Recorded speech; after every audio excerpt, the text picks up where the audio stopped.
Avant toute chose, permettez-moi de rendre grâce à Dieu qui nous a permis de voir le début de ce mois de Ramadan et profiter pour souhaiter un bon Ramadan à l'ensemble de nos compatriotes qui triment aujourd'hui, on le sait, avec beaucoup de peine et de difficultés pour faire face à cette épreuve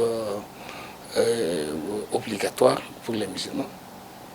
Et cela dit, c'est dans cette même période que nous assistons dans notre pays à une dégradation grave et continue du respect des fondamentaux et de notre République. Vous le savez, et nous avons choisi au Niger de bâtir une République unie et indivisible, démocratique et sociale. Cette République repose sur des fondamentaux en termes de principes, dont l'un des principes forts est le principe du gouvernement du peuple, par le peuple et pour le peuple, et aussi le principe de justice sociale. Ce qui est fondamental et curieux, malgré les injonctions et les obligations qui nous sont faites à nous tous, aussi bien les gouvernants que les gouvernés, on se rend compte que malheureusement, aujourd'hui dans notre pays, il y a une catégorie d'acteurs gouvernants qui pensent qu'ils sont libres de faire ce qu'ils veulent, de manipuler les institutions de la République à leur guise, dans le but de procéder à des règlements de comptes inacceptables et inadmissibles dans un état de droit, dans une république. Notre république n'est pas une république bananière, c'est une république qui est assise sur des fondamentaux en termes de dispositions légales. Et on ne comprend pas que, nonobstant ces dispositions légales fortes, qui garantissent un certain nombre de droits et libertés aux citoyens, on se retrouve avec une situation où les gens carrément bafouent et cette loi. Et ils font ce qu'ils veulent. Et c'est le cas aujourd'hui où il n'y a plus de correspondance privée, il n'y a plus de communication privée, il n'y a plus de liberté d'opinion, il n'y a plus de liberté d'expression. La moindre chose, alors c'est les interpellations, c'est les arrestations, c'est l'embastillement dans les prisons. Vous trouvez que c'est raisonnable ça? Vous trouvez que c'est admissible et compréhensible dans une république où des gens ont pris des engagements devant Dieu, devant le peuple, sur le Coran, qu'ils vont respecter et faire respecter la Constitution, et que des gens se mettent à créer une dynamique de remise en cause totale, systématique, continue de cet engagement-là? Je me demande si réellement ceux qui choisissent de le faire et font attention à leur attitude et à leur comportement vis-à-vis de ceux qui, parmi eux, sont venus à prendre ce type d'engagement. Parce qu'évidemment, quand vous n'avez pris aucun engagement, on t'a fait Jekanaïka, tu es désigné pour être à tel ou tel niveau de responsabilité, tu ne te sens pas forcément lié par des engagements qui sont pris par ailleurs, et donc tu peux te permettre de poser un certain nombre d'actes, comme ceux qui n'ont pas hésité, sans honte, de considérer que les arrestations abusives, arbitraires des acteurs de la société civile, ils font ces arrestations dans un contexte voulu, délibéré, de règlement des comptes. Et on se demande quel genre de comptes doivent exister entre les gouvernants et les acteurs de la société civile que nous sommes.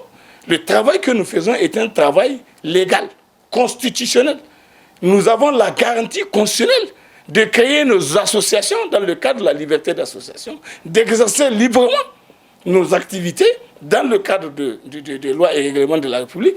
Et on ne peut pas comprendre que ce soit le gouvernement, à travers certains de ses responsables, certains de ses acteurs, qui décident délibérément de bafouer les lois de la République, de piétiner les lois de la République et de faire ce qu'ils veulent, nonobstant les dispositions de l'article 39 de la Constitution, qui enjoint à chaque citoyen que nous sommes, civil ou militaire, de respecter en toutes circonstances la Constitution et l'ordre juridique de la République.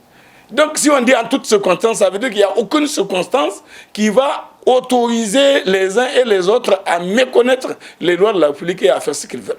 Et à vouloir fonctionner comme dans un système de karma carrière, un système d'exception, où bon, c'est le déshydratat des régents qui fait fonctionner le système. Nous ne sommes pas dans ça. Jusqu'à preuve du contraire, nous sommes régis par la Constitution et que c'est en vertu de cette Constitution et des autres lois de la République qu'eux-mêmes sont à leur position et qu'ils peuvent prendre des décisions que les gens écoutent ou respectent. Mais s'ils ne respectent plus ces lois, qu'est-ce qu'ils veulent que les gens fassent? Les dispositions de la Constitution sont claires au niveau de son préambule.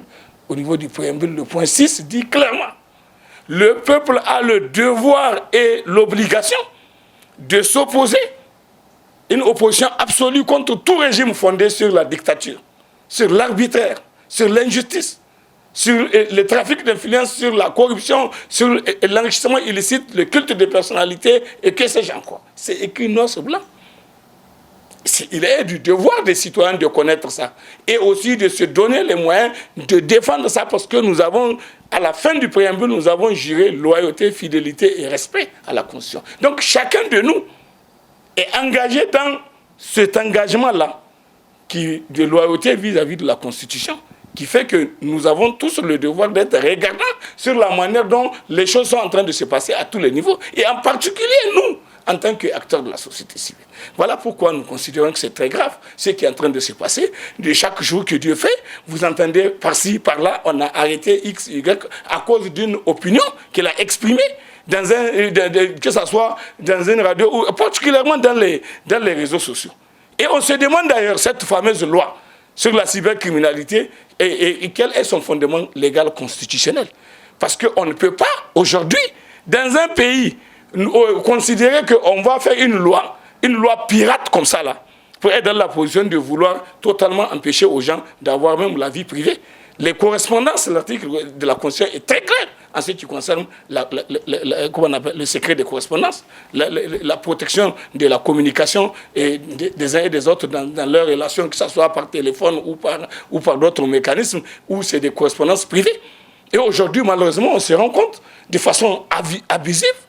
Et on est là, on fouille jusqu'à rentrer dans la vie des gens. On va aller chercher dans les réseaux sociaux, on va regarder des échanges que vous avez fait entre vous, dans le cadre d'un groupe ou entre deux personnes. On va aller chercher ça pour chercher en quoi est-ce que ça c'est public. En quoi c'est public? Ça reste toujours privé, de X à Y. Et donc en quoi c'est public? Comment on peut dire, aujourd'hui si on doit se mettre à poursuivre les gens, sur la base de ce qu'ils se disent dans leur salon, ou dans leur salon, dans leur voiture, dans leur bureau, mais bon Dieu, qui on va laisser? Même entre eux, on sait non? Combien d'entre eux, on sait aujourd'hui, qui sont là en train de se moucharder les uns les autres, dans leur propre salon, qui se disent n'importe quoi les uns contre les autres, et on le sait.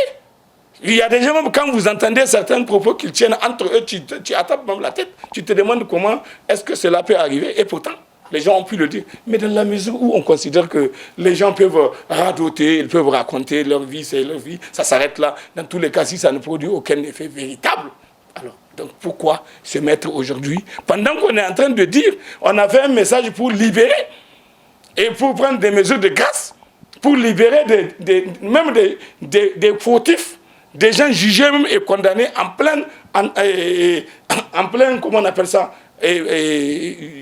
situation de purger leur peine, et on les libère parce qu'on considère qu'on a besoin, on a dit c'est pour désengorger les prisons. On a fait ça déjà la première fois, 1540 personnes, et récemment avec la journée du 24 avril aussi on a annoncé, je ne sais pas c'est même combien de personnes, et on continue malgré la mesure qui a été prise. Il y a une circulaire du ministre. On a l'impression qu'en fait, c'est juste pour se donner bonne conscience d'ailleurs, que cette mesure du ministre a été prise et de la justice, qui consistait à dire, bon, que pour des broutilles, ce n'est pas la peine de faire des gardes à vue des gens ou bien d'amener les gens en prison. Mais on a vu que en réalité, c'est totalement le contraire. Depuis que cette mesure est intervenue, le seul effet qu'elle a eu, ces mesures qu'ils ont prises, c'est l'interdiction systématique de nous empêcher, nous, d'aller visiter nos camarades qui sont embastillés par eux dans les prisons et nous empêcher de les visiter. C'est le seul effet. Sinon, tout le reste, ça n'a pas eu d'application parce qu'on a continué à arrêter les gens, à mettre les gens en garde à vue pour rien du tout. Des gens qui ont bel et bien des garanties de représentation, qui peuvent venir à tout moment quand on les cherche, on peut les voir. Mais malgré tout, ça n'a pas empêché qu'on les amène et faire des gardes à vue parfois de plus longue durée et au-delà des heures, au-delà des délais légaux. Donc c'est tout ça qui constitue des éléments qui mérite aujourd'hui que chacun de nous s'interroge, chacun de nous se remette en cause, chacun de nous se dise, comme dit Bankano, un jour on est chasseur, un jour on est chassé.